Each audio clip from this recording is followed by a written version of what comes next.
नमस्कार कॉलेज के प्यारे विद्यार्थियों। अपना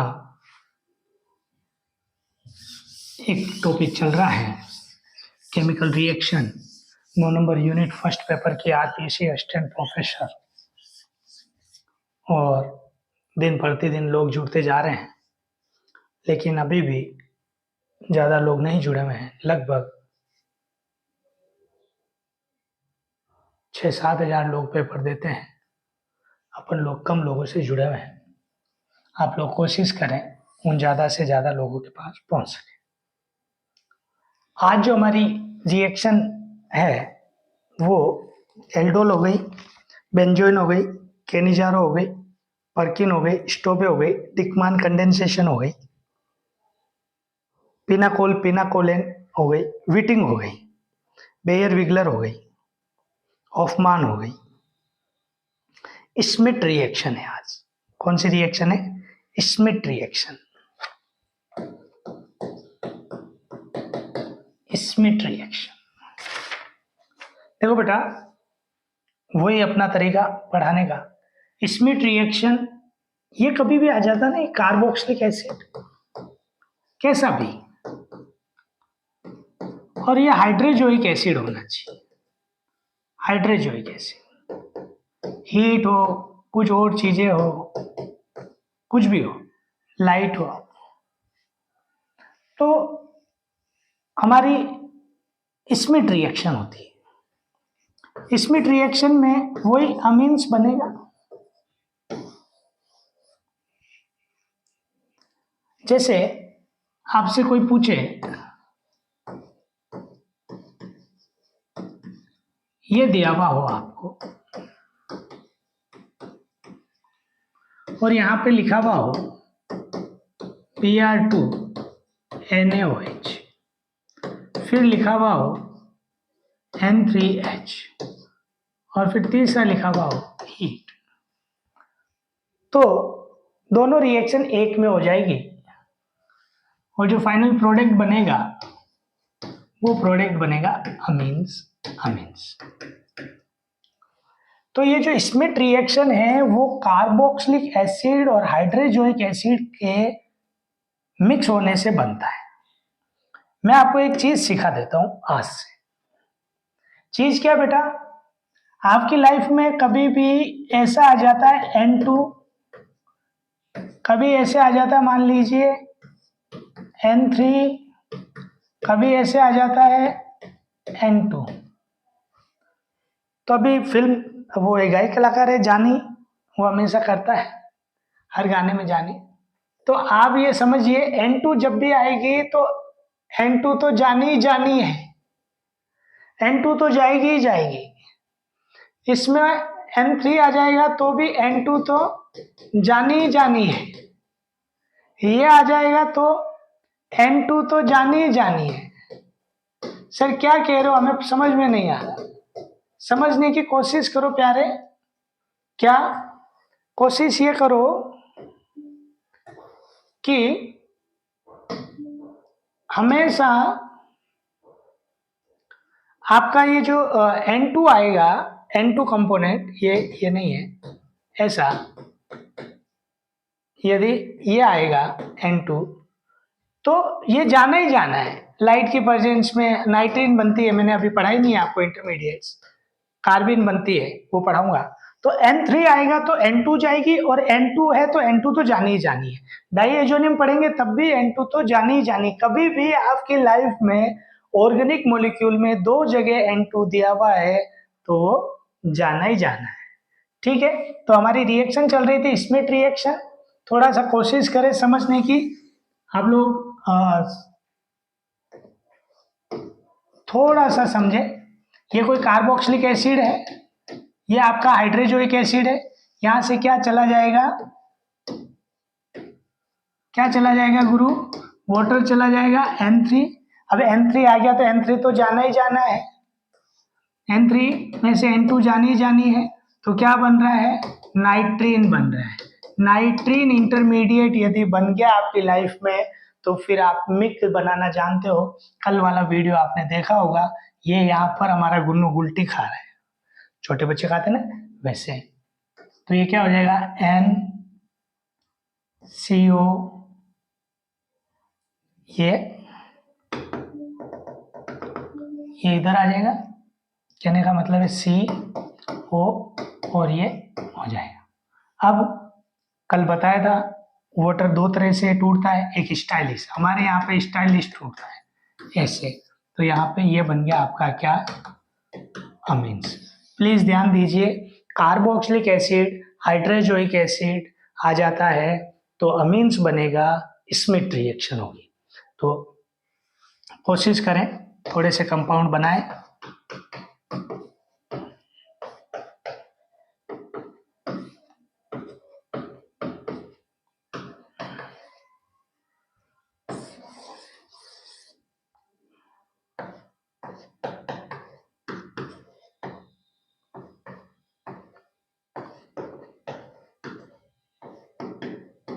ये इन दोनों को बनाइए कॉपी में। अब कोशिश करें, देखो साथ ही साथ क्या है कि लिखते रहें। अभी आप कहीं कोचिंग में जाते हो तो वहाँ पे वो टीचर्स कहते हैं तो लिखते हैं ना अपन लोग, तो वैसे ही आप लोग साथ ही साथ लिखते रहे। ये मैं आपके लिए बना रहा हूँ, जैसे मान लीजिए कार्बोक्सिलिक एसिड है, फिर अपन ने N3H लिया, तो इसका जो प्रोडक्ट बनेगा वो एरोमेटिक अमीन्स बनेगा। मान लीजिए ये आपने लिया N3 लिया, तो डायरेक्ट इसका आप लोग हाइड्रोलाइसिस लाइट की प्रेजेंस में करवाएंगे, लाइट की जरूरी भी नहीं है ये। तो यहाँ पर ये कार्बन कम हो जाएगा और कम कार्बन होकर यहाँ पे क्या बन जाएगा, NH2 बन जाएगा। यानी कि ये जो रिएक्शन है वो कौन सी रिएक्शन है, आपकी स्मिथ रिएक्शन है। अगली जो रिएक्शन है वो हमारा लोशन रीअरेंजमेंट। लोशन रीअरेंजमेंट,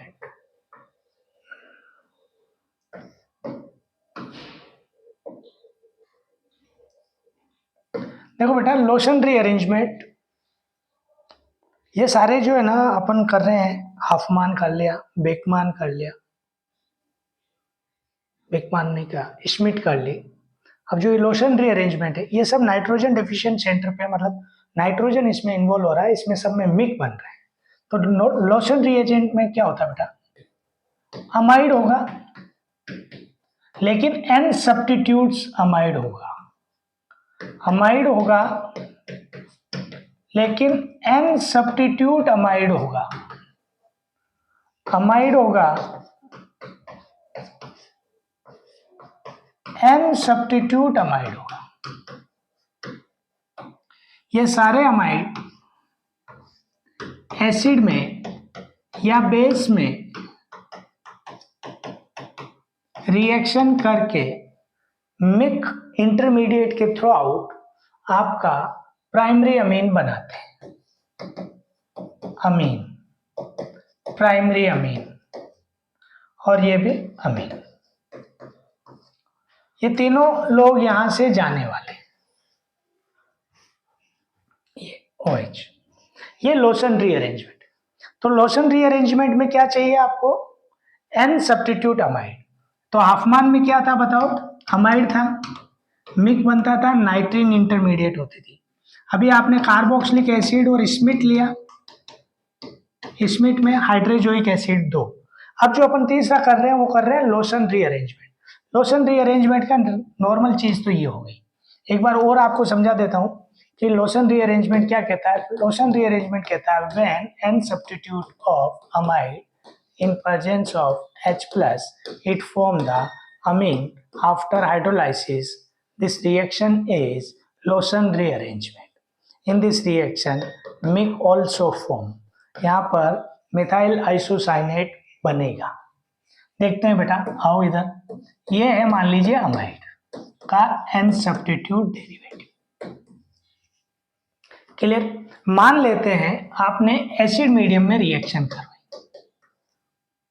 या बेसिक में करवाई, बेसिक में करवा लीजिए। तो बेसिक में करवाओगे तो यहाँ पे क्या होगा, H, और ये क्या हो जाएगा OH, तो ये बन जाएगा RCON माइनस OH। अब ये यहाँ से जाएंगे, ये यहाँ आएंगे और ये यहाँ आएंगे, वही रीअरेंजमेंट हो रहा है, कुछ नहीं है ज़्यादा। ये डबल बॉन्ड हो गया, ये हो गया, और साथ में वो भाई साहब OH माइनस लेके चले गए। अब वही स्टाइलिश हाइड्रोलाइसिस होगा, OH H और यहाँ पर क्या बन रहा है RMH2। ये सिंपल सिंपल सी चीजें हैं, इसको सीखने की कोशिश करें, ज़्यादा टिपिकल नहीं है। आप लोग यदि इसको सीख जाएंगे तो फिर तो इनऑर्गेनिक केमिस्ट्री तो अपने लिए बहुत ही ईजी होगी, कोई आपको इतना तंग नहीं होगा। ठीक है, अब जैसे कोई दूसरा एग्जाम्पल लेते हैं, मान लीजिए ये एग्जाम्पल लिया एन सब्स्टिट्यूट, अब कुछ कितना भी ले लीजिए, जो भी आपकी इच्छा हो वो ले लीजिए। ठीक है, OH माइनस लिया, ये माइनस बना, माइनस बना, आज ये रीअरेंजमेंट वगैरह ये सब खत्म हो जाएगा। OR, या तो आप ऐसे समझिए कि ये जो है ये O माइनस लेके जाता है, ये यहाँ आ जाता है और ये यहाँ आ जाता है, तो कुल मिला के वही मिक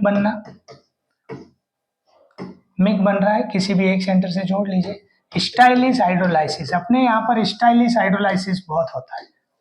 ठीक है, तो इस प्रकार से ये एक और रिएक्शन हो गई है जिसका नाम हो गया बेटा अपने पास लोशन रीअरेंजमेंट। तो आज की मतलब कल और आज दोनों की रिएक्शन पढ़ा देता हूँ एक साथ वापस। एक तो पढ़ा दी मैंने आपको हॉफमान ब्रोमेमाइड रिएक्शन एक।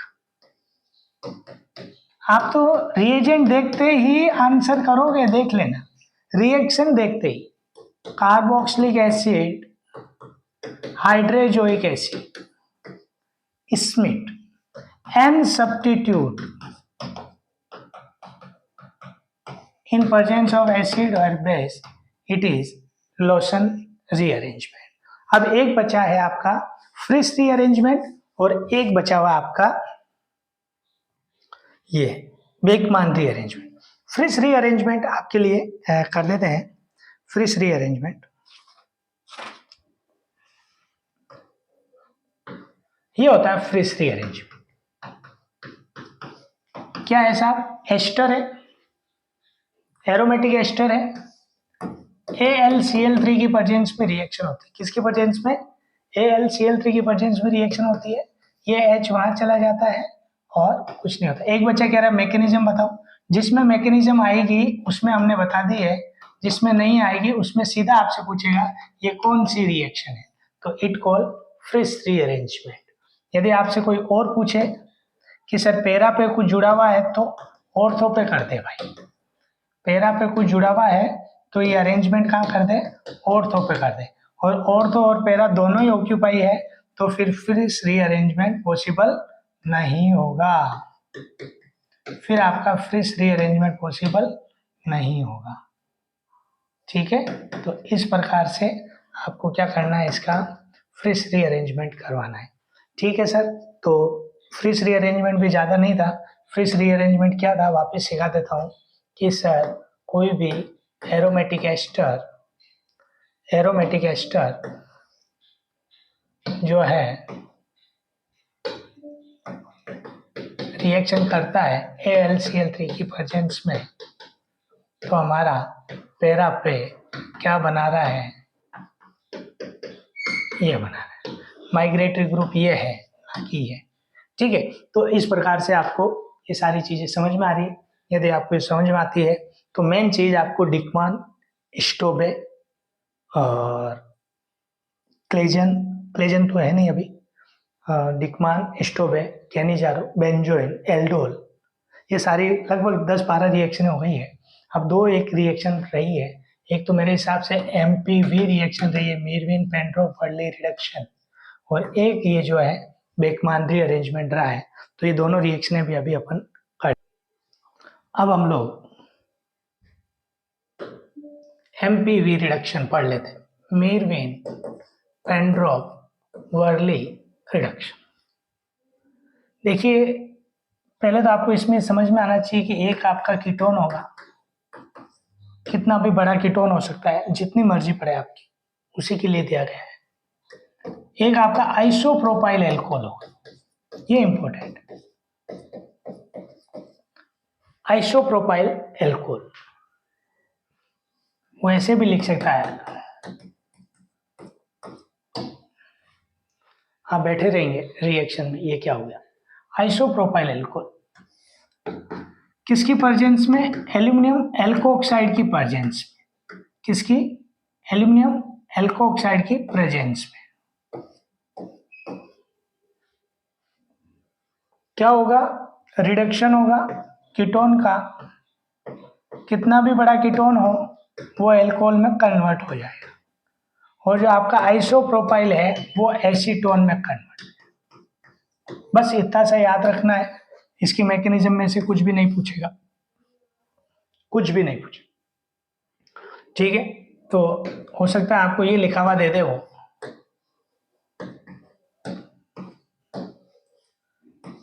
सीधा सा आइसोप्रोपाइल एल्कोहल एल्यूमिनियम ऑक्साइड,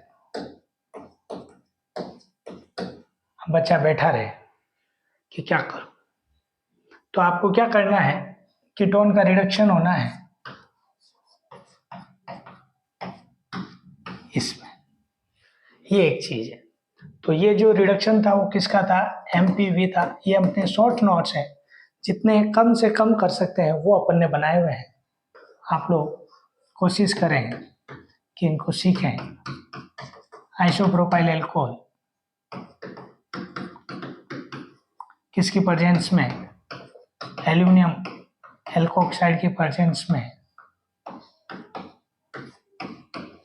क्या बन जाएगा, 1 2 4 1 2 4 6, बस ये। तो इस प्रकार से ये एक हो गया एमपीवी रिडक्शन। एक कल्टियस रह गया था, कल्टियस और हाइड्रेजो ये स्मिथ में ज्यादा डिफरेंस नहीं है, कल्टियस उसका छोटा भाई है स्मिथ का, स्मिथ का कल्टियस क्या है, छोटा भाई। वो कह रहा मैं यहां से लूंगा एजाइड, ये कह रहा हाइड्रोजोइक एसिड से ले लो रिएक्शन को, और ये भाई साहब कह रहा है यहां से लेंगे, यहां से ले लो तुम्हारी इच्छा है। तो कल्टियस में ज्यादा दिक्कत नहीं आएगी, कल्टियस में भी वही नाइट्रीन बनेगी क्योंकि N2 तो जानी है, और ये यहाँ पर और ये यहाँ पर, इस प्रकार से ये चीजें समाप्त होती है, ये स्टाइलिश हाइड्रोलाइसिस हो जाएगा, ठीक है। तो ये सारे एक साथ मैं लिखवाता रहता हूं, फिर अपन बाद में बात करेंगे क्या बच गया है। अमाइड, हॉफमान, स्मिथ, कल्टियस, आज जो पड़ी पेंड्रोफ वर्ली, एमपीवी, एल्यूमिनियम,